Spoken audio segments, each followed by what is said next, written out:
to another episode of Sips and Scripts. I'm your host, Justin. I'm your host, Kyla. And 'tis the season. 'Tis the horror season. So Kyla and I are both horror movie fans. Not quite fanatics. I wouldn't say go that far.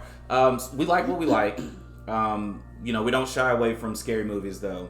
So next episode, you guys are going to hear our top 5 horror movies from 2000 to present day. So let's start with your quote-unquote number 4 then. We're just talking through it. We don't have to do the whole thing. But what would you say are your top 4 old school horror movies? So at number 4, I have Nightmare on Elm Street. Very good. That was the very first scary movie I ever saw. Okay. I was 11 years old. Gotcha. My sister was like 8. Not 8 or no, she was 9. She was like 9. Okay. And we had a neighborhood friend. You told us she had the movie, and that we could go over and watch it at her house. Mind you, this was like during the day, during the summertime. Okay, gotcha, so this wasn't even anywhere near Halloween. Okay. But it was just the simple fact that we were just like sneaking and watching a scary movie. As children do, yeah. And so we had no idea. And we start watching it, and when I tell you this movie scared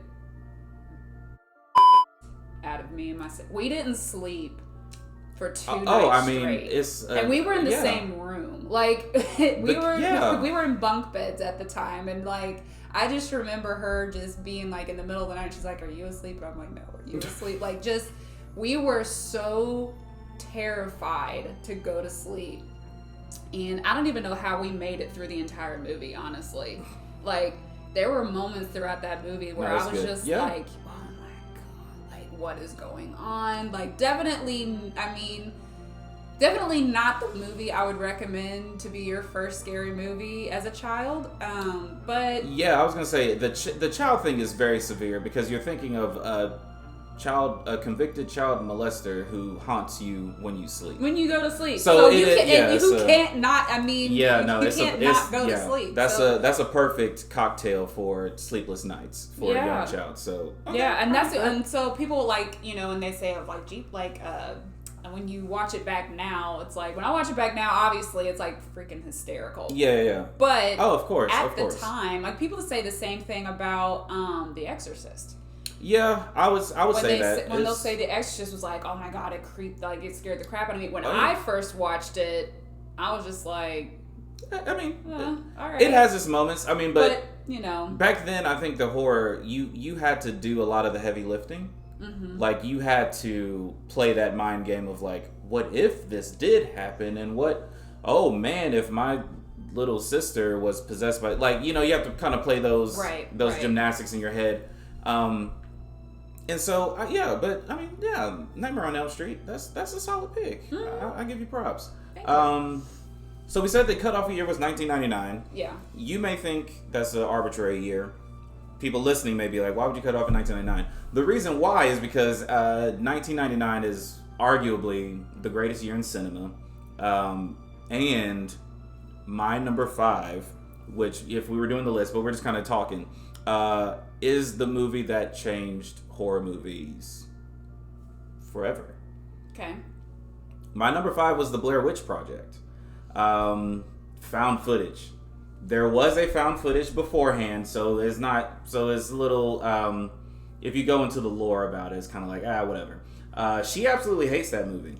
We've had a conversation before. We're not going to dive back into it.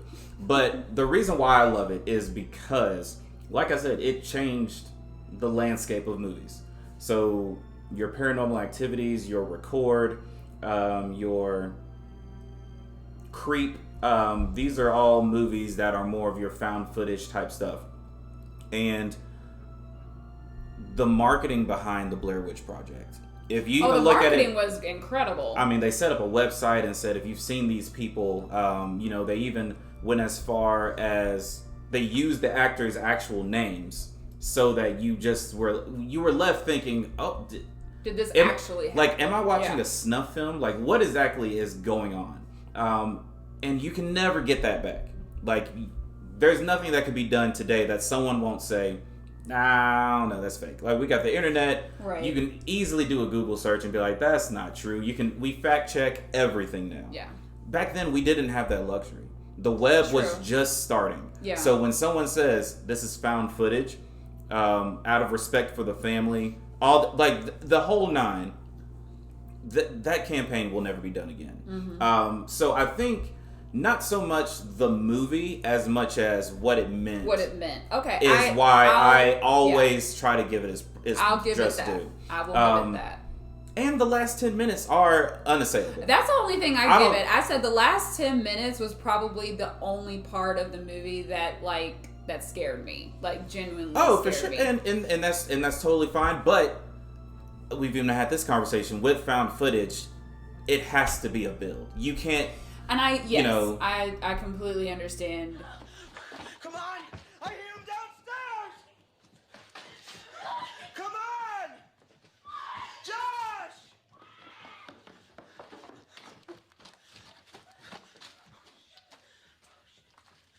Josh! Josh, is that you down there?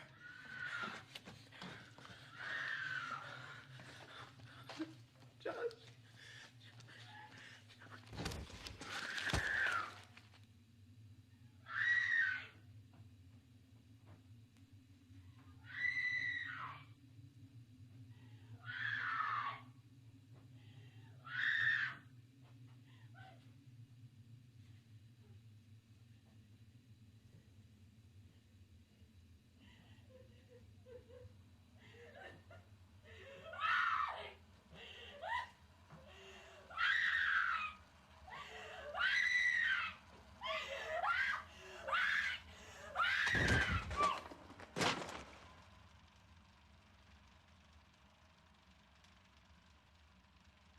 We've seen this in theaters because we didn't see this in theaters. If you saw it in theaters. At home.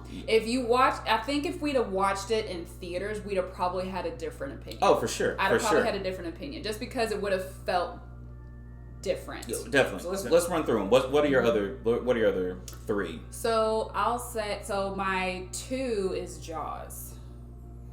Yeah. We're going to. Yeah, my 2 is Jaws. This isn't the podcast to litigate this pick, but I will let you live. So, okay. Jaws for me, I when I think of movies, like when I went through the movies and picked the movies, I picked the movies based on how they made me feel when I watched them initially. Okay. I mean, that and I would agree. When I rewatch, and some of them I will, like, not that necessarily I will rewatch Nightmare on Elm Street, but like when I thought back to when I watched it for the first time, I tried to pick movies that made me feel like intense feeling. And so Jaws, I appreciate Jaws, the movie, just as a horror film, just as in the fact that they showed the shark hardly at all. So.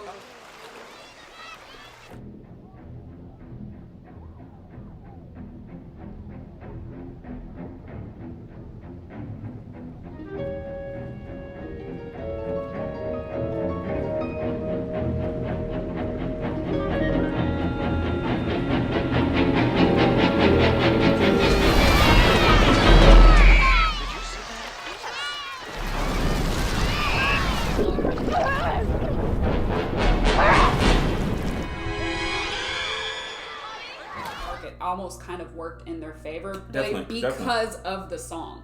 Without that without that, I don't think that movie would have been nearly as good. Wouldn't even come close. It would be like a Sharknado. So let's put a pin in that. I think it was a combination of things about that movie. Oh no, yes, I have a fun fact about one of mine on this list that relates directly to that comment. So yes, that is true. What's your next one? So my next one is The Shining. Okay. Jack Nicholson is. That was my number 4.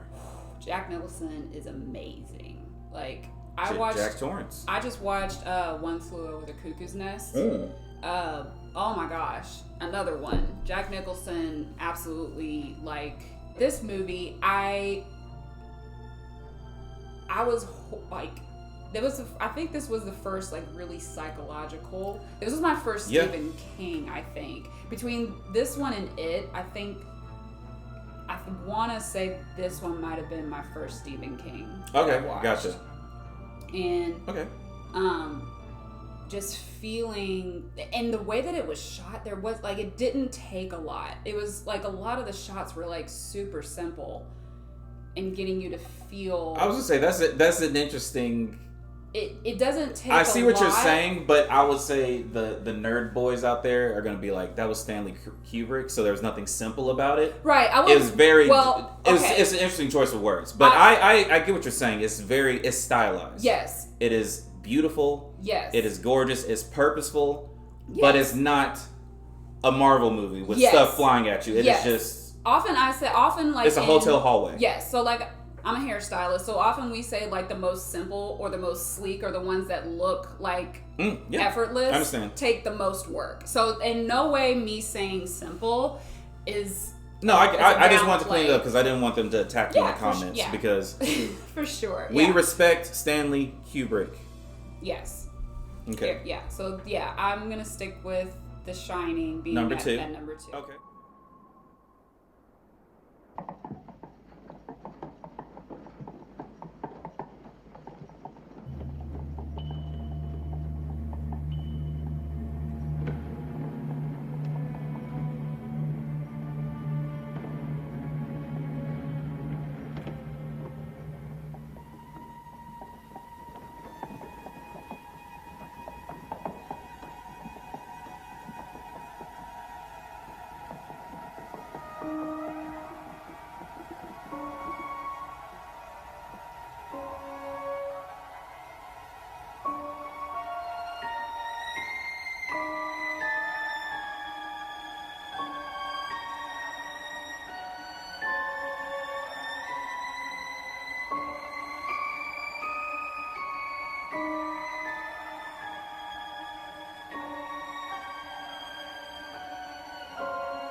My number 1, Silence of the Lambs.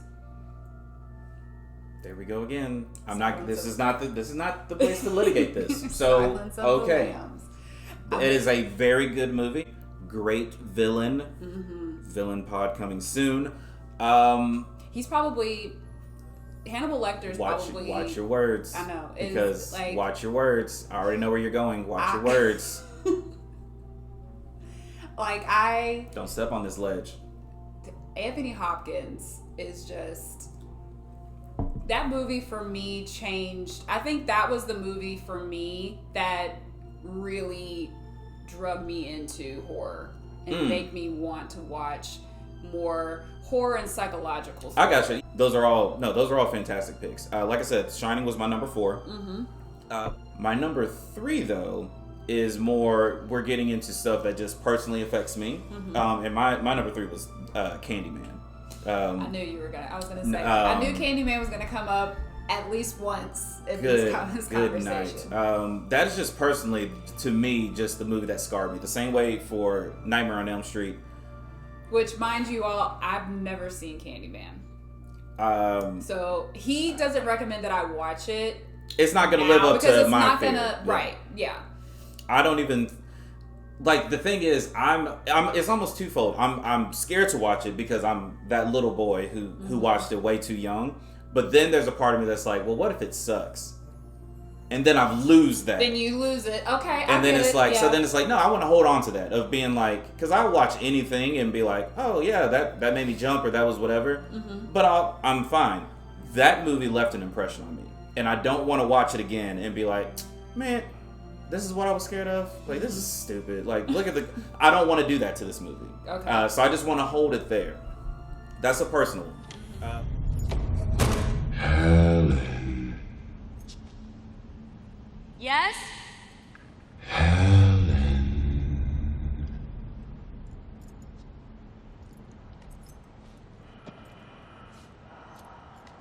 Who is that? You are not content with the stories, so I was obliged to come.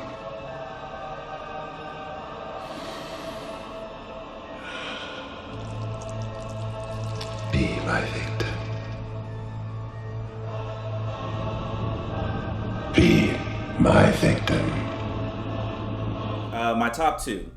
Number 2, Halloween. To me, that is a perfect movie. I wanted to put it on there, but honestly, like, I guess because it just didn't scare me as much as I thought it would scare me or have an impact on me. Yeah. Like, it did. I watched it. I still watch, like, the Halloween movies and stuff like that when the newer ones come out. I still watch them. I went to it. The recent one that just came out, I enjoyed. Yeah, it was good. I actually enjoyed. They did a good job with it. Yeah. Very brutal, which is a lot more brutal.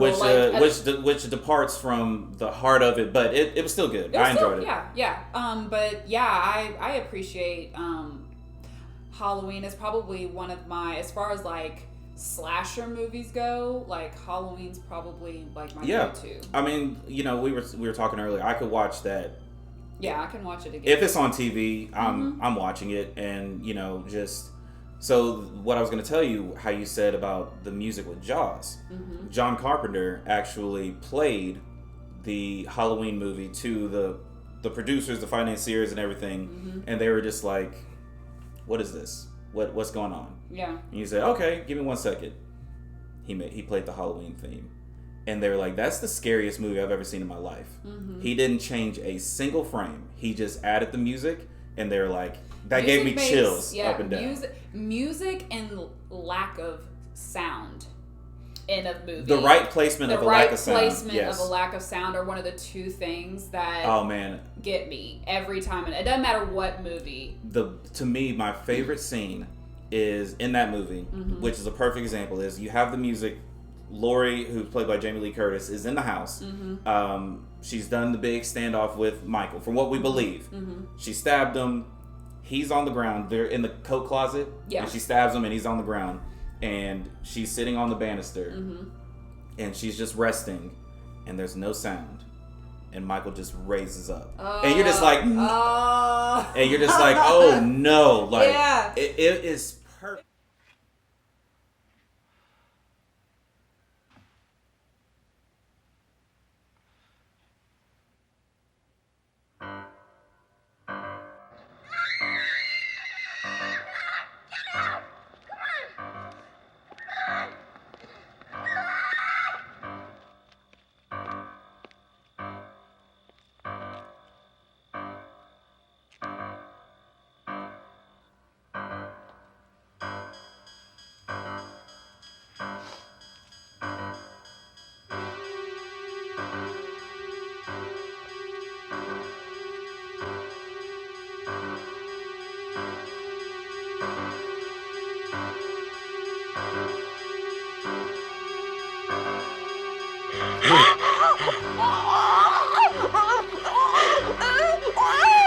Perfect, yeah. Because the whole time you have those little musical cues, and then just he raises up, and then you get the dun dun. And it's things like that. When I say like simple, it's so it looks, they make it look so simple. Exactly. And but really the thought process behind it is very detailed. So that, like I said, just to me that's just a perfect horror movie.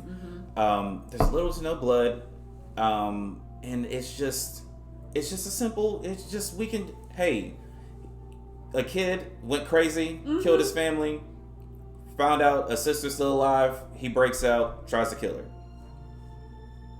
Yeah. That's it. I don't need to know anything else. I don't need to know why he won't. I don't care. The idea that someone is the embodiment of pure evil. And you can't get rid of evil. Like, it's here and it's in body form. And so I like that. And not only that, but the fact that someone like Michael Myers can be created. And someone like Michael Myers isn't.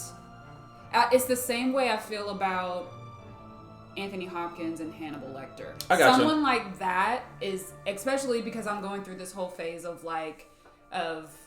doing therapy research and different kinds of personalities and disorders and mental health issues, and I'm just, kind of really diving really deep into this world, and I've learned so much about mental health, and like villains like those two that we're talking about are absolutely can be real people.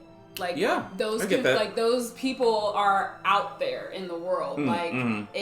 Those people actually the possibility of those people actually existing are much more real than like a Jason. I get what you're saying. Or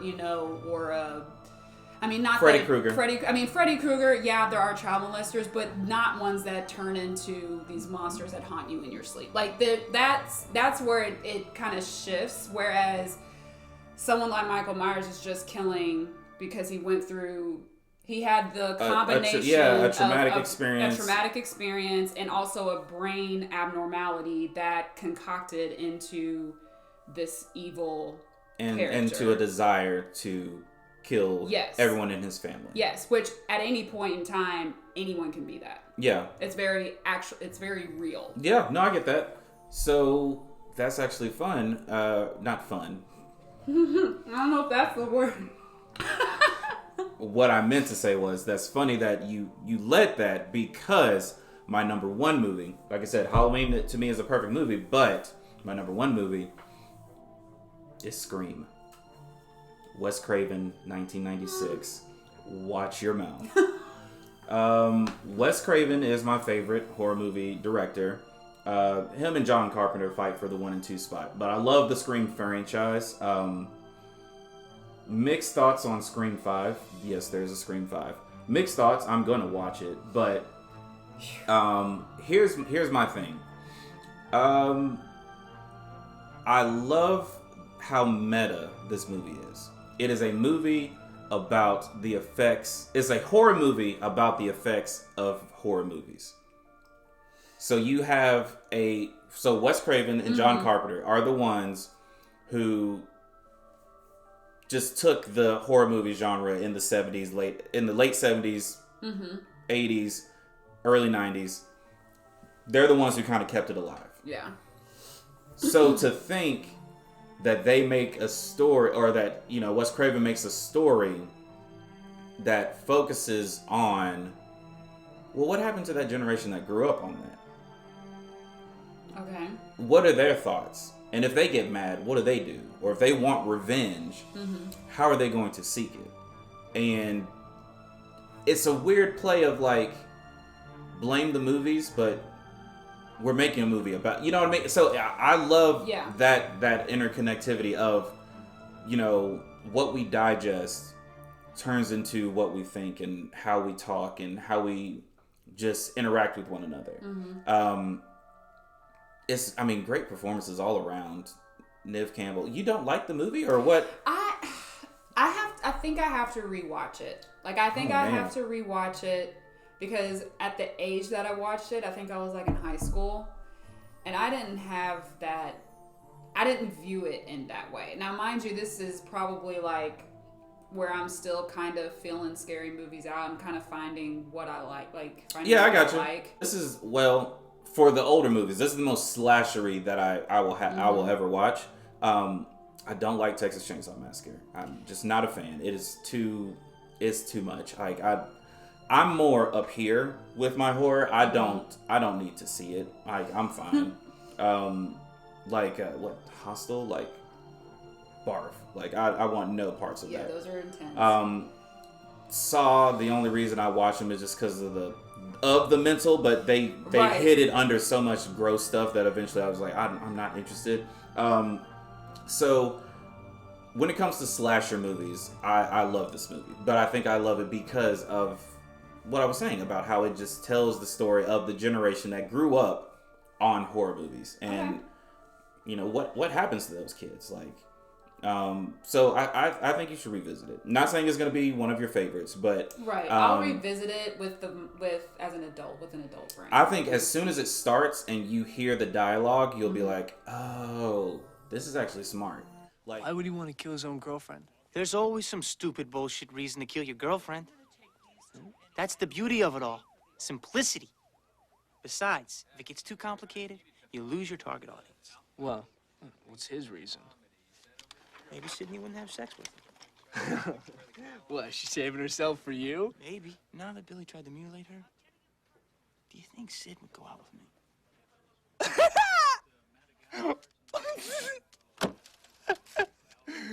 No, I don't at all. No.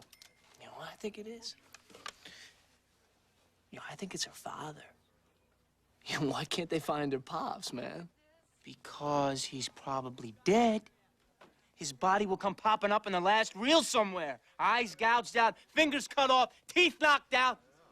See, the police are always off track with this shit. If they'd watch Prom Night, they'd save time. There's a formula to it. A very simple formula. Everybody's a suspect.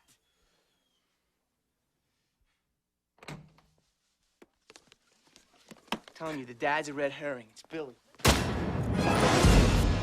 How do we know you're not the killer? Huh? Huh? Hi, Billy. Maybe your movie-freaked mind lost its reality button. You ever think of that? You're absolutely right. I'm the first to admit it. If this were a scary movie, I'd be the prime suspect. That's right. What would be your motive? It's the millennium. Motives are incidental. Millennium. Millennium, I like that. That's good. Millennium. Good kid. Millennium. Good word, my man. Now you're telling me that's not a killer? Scream is mine. Okay. So, yeah, I mean, we kind of ran through that. Like I said, it wasn't a full 5 list, but we got some good stuff out of there. So let us know, what are your top old school, before 1999 and before? What are your favorite horror movies? Would love to know. I'm sure there's gonna be like, I can almost guess the ones that I'm gonna see on there, but still want to see them. Love to hear. Maybe there's some suggestions that I've never seen. I'm probably more likely to dive deep into the horror film. I don't think you'll want to watch like 70 snuff films, will you? Probably not. Okay, so send them to me because I'll watch it, and I'll probably get a kick out of it. So as always, thank you guys for watching. Like, share, subscribe. We'll see you guys next time. Peace.